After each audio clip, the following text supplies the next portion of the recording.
What if there were devices that could solve problems in the blink of an eye that would take even the fastest supercomputers billions of years to solve? What if we had computers so powerful that they could simulate all of nature's processes and provide us with all the answers to the big questions of humanity, from the creation of the universe to the evolution of life? Well, then we would have arrived in the exciting world of quantum computing. And indeed, scientists at the famous University of Oxford have now achieved a groundbreaking milestone in this field, connecting two quantum computers for the first time to solve a highly complex quantum task together. In the course of this, a quantum logic gate was teleported over a distance of 2 meters. But how does something like this actually work? Why are quantum computers suspected of radically changing our daily lives in the future, and what actually gives them their incomparable computing power? It's a report that makes you sit up and take notice. A few weeks ago, the leaders of Google Quantum AI announced that their quantum processor Willow solved a task in just 5 minutes that would take the world's best supercomputer, believe it or not, 10 quadrillion years. That's a 1 followed by 25 zeros. But how is it that quantum computers turn even the most powerful computers of our time into lame snails?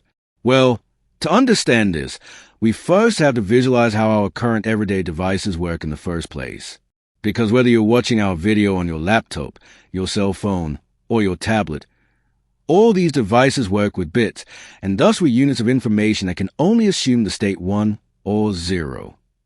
In today's computers, the corresponding states are in turn represented by electricity in the processor, where electricity on means 1 and electricity off means 0.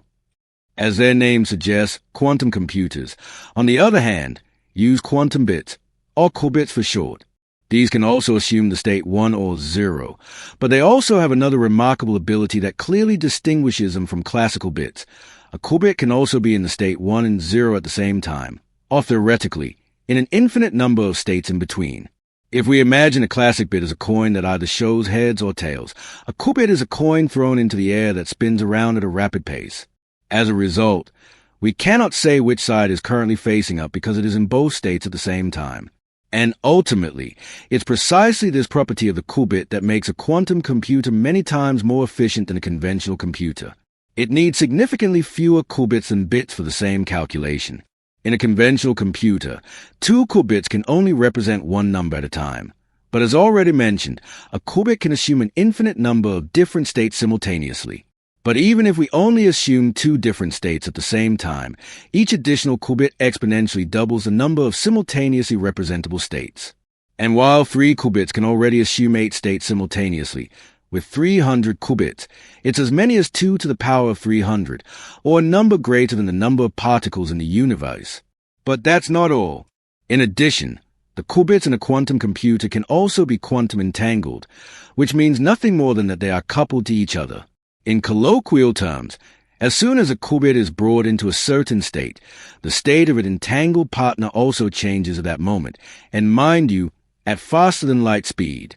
This is a background to the fact that calculations in a quantum computer can also be carried out faster than the speed of light. But what does all this actually achieve? Or to put it another way, what practical uses do these wondrous devices actually have? Well, none at the moment. But as soon as the state-of-the-art allows, scientists want to use supercomputing power to simulate the interactions of molecules or their possible states and thus achieve new breakthroughs in the field of drug development. AI could also take a giant leap forward with the help of quantum computers. But the development of new materials and the fight against climate change could also benefit from the power of this futuristic technology. And yet, for the time being, we simply cannot foresee exactly how many applications quantum computing will have. Some experts even assume that we will use the computers to simulate all of nature's processes and thus finally crack the great secrets of the universe and answer the question of the origin of life. Why qubits pose problems for researchers, and all this, mind you, is only possible with the help of exotic computing and information units. But how is a quantum bit created in the first place? Well, experts have various options at their disposal to generate qubits. Google uses special quantum chips on which weak currents flow in circles in the smallest of spaces. Each circulating current represents a qubit and, similar to ions, can be brought into different states and read out with the help of microwave radiation. The aforementioned Willow quantum processor, for example, is equipped with 105 superconducting qubits. But aside from that, it's also possible to create qubits by trapping ions in magnetic and electric fields. Once trapped in this ion trap, they, too, can be brought into different states using microwave radiation and thus loaded with information, at least in theory. But the practical truth is that the field of quantum computing still faces some significant problems.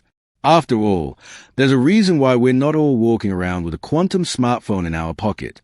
In order to manipulate and capture the moving particles of the qubits, they have to be immobilized by cooling them almost to absolute zero, minus 273.15 degrees Celsius. Furthermore, qubits are extremely sensitive, and any disturbance, no matter how small, destroys their quantum state. And no matter how well the experts shield them from vibrations, magnetic and electric fields, and all other external influences, at the end of the day, qubits only remain stable for fractions of a second. The corresponding calculations must therefore be completed in this very short period of time. And for this to succeed, researchers must constantly increase the number of qubits working together. But this is easier said than done. Although quantum computers with 1,000 qubits made of ions or superconducting quantum dots already exist, researchers suspect that the quantum computers of the future will need millions of qubits to be truly practical. However, the more qubits a quantum computer has, the more unstable and error-prone it becomes, and experts have to resort to complex correction methods. In the case of Willow, for example, the scientists implemented a so-called surface code, which means that the quantum information is no longer stored in a single qubit, but distributed across several physical qubits. Together, these form a logical qubit, or in other words, a computing unit. And in this way, the necessary information is preserved even if a single physical qubit makes a mistake. But perhaps, and this is the exciting part, the scaling problem can also be avoided with the help of teleportation. How Oxford scientists teleported a quantum operation. To avoid misunderstandings, it should be noted at this point that quantum teleportation differs somewhat from the wondrous technologies presented to us in Star Trek and the like. While teleportation in science fiction still refers to machines that can transport matter from one place to another at the push of a button, quantum teleportation merely describes the transfer of quantum information, such as the spin state of an atom, to a distant second atom. And now that all the ambiguities have hopefully been cleared up, we can turn to the exciting work of the Oxford scientists. In fact, David Lucas's team is using modular quantum computers for this purpose, with each module containing only a relatively small number of qubits. But these are connected to each other via classical and quantum channels. And while the individual quantum modules remain relatively stable in this way, they can execute larger quantum algorithms in combination. And indeed, Lucas and his team of experts recently succeeded in coupling qubit modules in such a way that they solved a quantum algorithm across modules. Each module consists of two qubits in the form of ions, a calcium ion, which acts as a circuit and additional qubit, and a strontium ion, which serves as a network qubit. The latter is connected to the network qubit of the second module via an optical fiber. The collective calculations begin with the network qubits of the modules becoming quantum entangled. Photons, which are coupled to one of the qubits, play the role of matchmakers.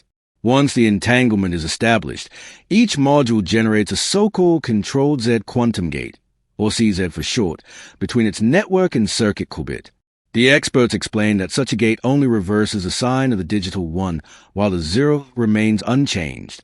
The trick here, however, is that the entanglement of the modules causes a quantum gate to be teleported. In other words, the qubits operations in both modules effectively run in the same gate. This enabled the Oxford researchers to connect the separate quantum processors into a single, fully connected quantum computer. The quantum operations performed by the qubits in the modules only become complete with the exchange of quantum information between them. And to prove that the modules really do compute with each other, the experts put the theory to the test and had their modular computer execute the so-called Grover algorithm. This is used to track down a specific entry in an unsorted database, and the collective computer successfully solved the task.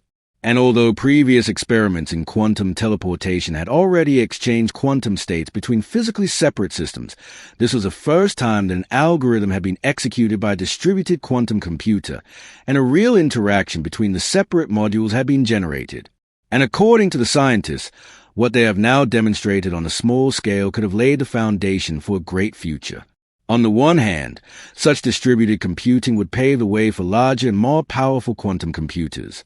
And on the other hand, it could form the foundation of the future quantum internet. And now, with just one click, you can lay the foundation for your future subscription. Click subscribe now so you'll never miss a new video from us again. We'll see you soon.